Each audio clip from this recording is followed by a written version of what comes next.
안녕하세요. 가끔씩 와서 글을 읽어보는 30대 중반 직장인입니다. 제가 진짜 고민 끝에 이렇게 글을 올립니다. 욕하시지 마시고 들어주세요.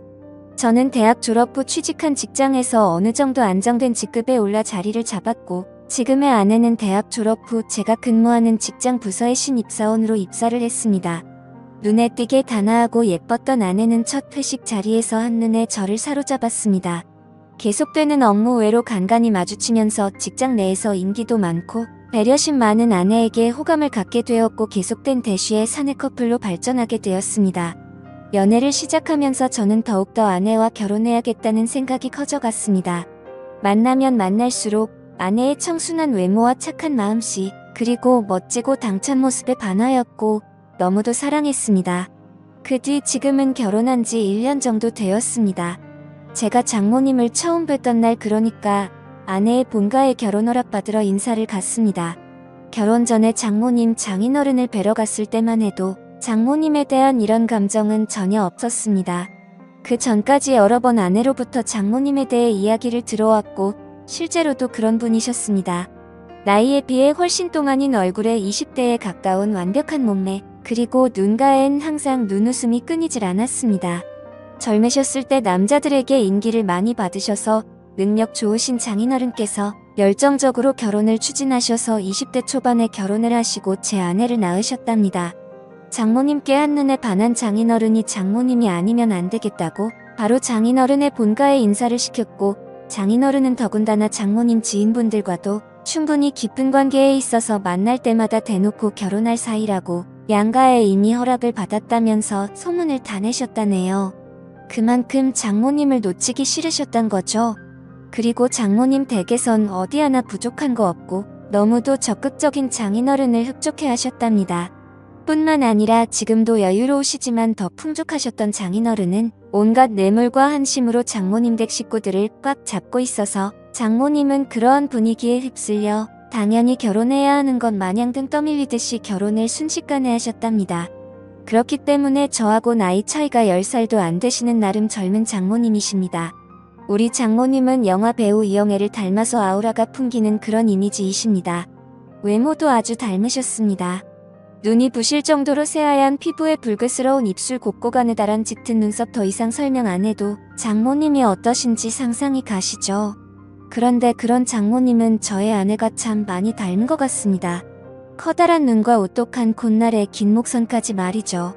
아무튼 저희는 순학리에 결혼을 하게 되었고, 아내는 직장에서 인정받는 유명한 직원이었기 때문인지 직장에 미련이 많이 남는다면서 결혼 후에도 직장 생활을 계속하고 싶어 했었습니다.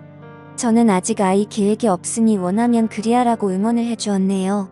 저희 계획을 알고 계시는 예기장인 장모님께서 식사나 같이 하자고 부르시다니, 평소에 딸을 너무나 이뻐하셨던 장모님께서는 사위인 내가 부담스럽지만 않다면 당분간만이라도 아내와 같이 지내는 게 어떻겠냐고 제안을 하셨습니다. 딸이 갑자기 시집을 훌쩍하게 된다니 왠지 모르게 가슴이 텅 빈 것 같으시다며 딸한테 살림도 좀 가르치고 싶고 사위인 저도 챙겨주고 싶다시면서요. 아내는 제 눈치를 살피는 것 같길래 저도 모르게 흔쾌히 그러자고 해버렸습니다. 그래서 이런저런 이유로 결혼 후 바로 처갓집에 들어가 살고 있습니다. 그런데 결혼하고 나서 처갓집에 같이 살면서 장모님을 볼 때마다 점점 장모님의 여성스러운 카리스마와 매력, 그리고 왜인지는 모르게 너무 미녀이셔서 그런지 보호 본능까지 일어나더군요.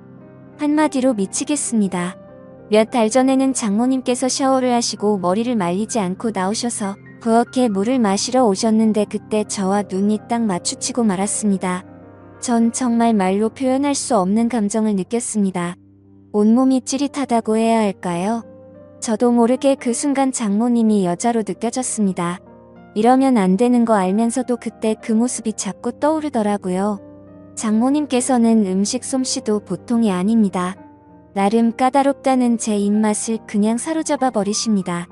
먹다 보면 맛있다는 감탄사가 저절로 나오게 됩니다. 그래서 밥도 공기를 기본으로 해치우면 장모님께서는 그런 제가 너무 이쁘시다며 무척 흐뭇해하시면서 먹고 싶은 게 있으면 언제든 말하라고 하십니다. 아침 식사를 거르기가 일쑤였던 저였는데 결혼 후인 지금은 결혼 전보다 일찍 일어나 말끔한 얼굴로 장모님이 차려주시는 밥을 챙겨 먹고 출근을 하고 저녁에는 친구들과의 술자리도 한두 개씩 빼가면서 신혼이라 일찍 들어가야 한다며 장모님과 저녁 식탁에 함께 앉기 위해 칼퇴근을 서둘렀습니다. 앞치마를 두른 장모님의 모습은 저의 심장을 너무나 뜨게 했기 때문입니다. 그러던 지난주 금요일 어느 때처럼 칼퇴근을 하고 집으로 돌아갔는데 장인어른과 제 아내는 약속이 있다고 하여 저는 장모님과 단둘이 식사를 하게 되었습니다. 장모님께서는 이미 제 퇴근 시간에 맞춰 저녁 준비를 다 끝내셨는지 이미 식탁에 반찬이 한가득 자리를 차지하고 있더군요. 마지막으로 장모님께서 찌개를 데우시는데 장모님 손가락에서 피가 나는 것 같더라고요. 저는 깜짝 놀라서 장모님의 손을 잡으며 장모님 다치셨냐고 언제 어디서 다치셨냐고 물어보았더니 아까 설거지를 하다가 그릇에 이가 나간 걸 발견하지 못하여 베었다고 하시더군요. 순간 저는 벌떡 일어나서 집을 나가 근처 약국으로 달려가서 상처에 바르는 연고와 데일밴드를 사서 들어왔습니다.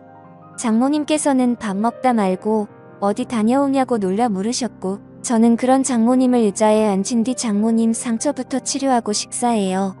덧나면 큰일 나요 하고 장모님의 손을 치료해드렸습니다.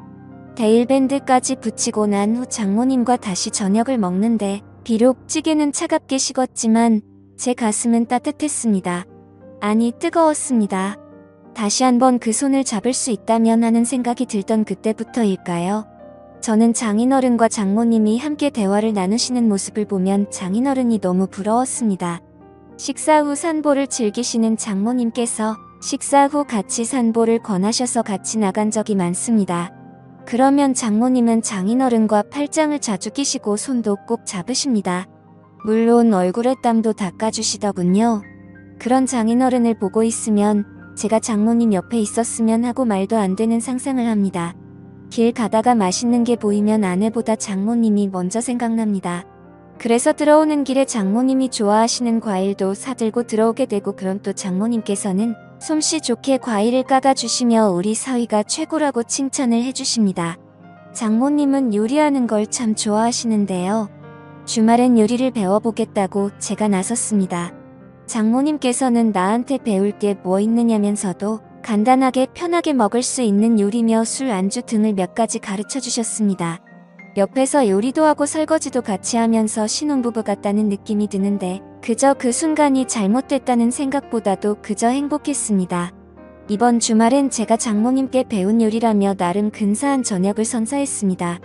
물론 아내와 나 그리고 장인어른과 장모님은 장모님과 함께 만든 요리에 와인도 곁들여 즐거운 시간을 보내게 되었고요.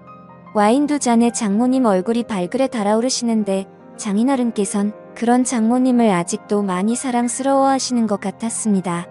근데 저는 그 모습이 사랑스러우면서도 질투 같은 감정이 솟구쳐 오르더군요. 아내의 외모가 장모님을 정말 많이 닮기는 했지만 아내에겐 찾을 수 없는 묘한 매력이 장모님에겐 있었습니다. 얼큰하게 취기가 오르신 장인어른께서는 먼저 방으로 들어가셨고 와이프도 내일 약속이 있다면서 자리를 먼저 떴고 뒷정리를 하시려고 일어나시는 장모님께 저는 아쉬운 마음에 한 잔만 더 하고 뒷정리는 제가 하겠다고 하자 장모님께선 안주가 떨어졌다며 뚝딱하고 안주를 하나 해주셨습니다. 장모님께서 안주 접시를 내려놓는 순간 전 장모님 볼에 뽀뽀를 해버릴 뻔했습니다. 순간 정신이 번쩍 들더라고요. 물론 장모님은 눈치를 못 채신 듯 했습니다. 그건 정말 지금도 다행이다 싶습니다. 그 뒤로도 장모님은 제 눈에 수시로 아른거립니다. 출장을 가서도 아내의 것보다 장모님의 선물이 눈에 들어오고요. 그래서 장모님 것만 사드릴 수가 없어서 아내 것도 같이 사서 드린 적도 여러 번입니다. 그러면 장모님께서는 수줍은 소녀 마냥 내 것도 챙겨주냐며 행복해하십니다. 장모님께서 취하시는 동작 하나하나마다 얼마나 좋은지 저는 그냥 그런 장모님을 보고만 있으면 절로 미소가 지어집니다. 아내 없이 저 혼자 있을 때 그런 동작들을 떠올리며 혼자 피식 웃기도 합니다. 제 이름을 불러주시는 장모님의 목소리가 너무 좋습니다. 출장에 가서도 아내의 안부를 묻는 전화를 일부러 집 전화로 해서 장모님의 목소리를 듣기 위해 통화를 하고 출근을 해서도 서류를 잃은 것 같다며 엉뚱한 서류를 핑계로 장모님과 통화를 하곤 했습니다. 그럴 때면 장모님은 맑고 차분한 목소리로 걱정도 해주시고 격려도 해주셨습니다. 그 목소리에 감동이라고 해야 하나? 제겐 더 없이 활력소가 되더군요. 그렇다고 제 아내를 사랑하지 않는 건 아닙니다. 하지만 지금 제 눈동자 마음 머릿속은 아내보다 장모님이 더 많이 차지하고 계신 건 사실입니다. 욕먹을 것 같지만 더 솔직히 말하면 장모님과 제가 이런 관계로 얽히지 않았다면 좋았을 텐데라는 생각이 듭니다.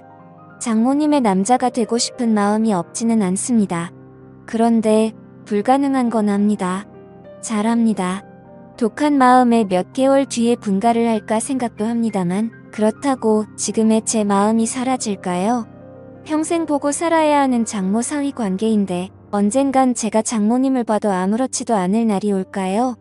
정말 미치겠습니다. 좋은 의견 댓글로 부탁드려요.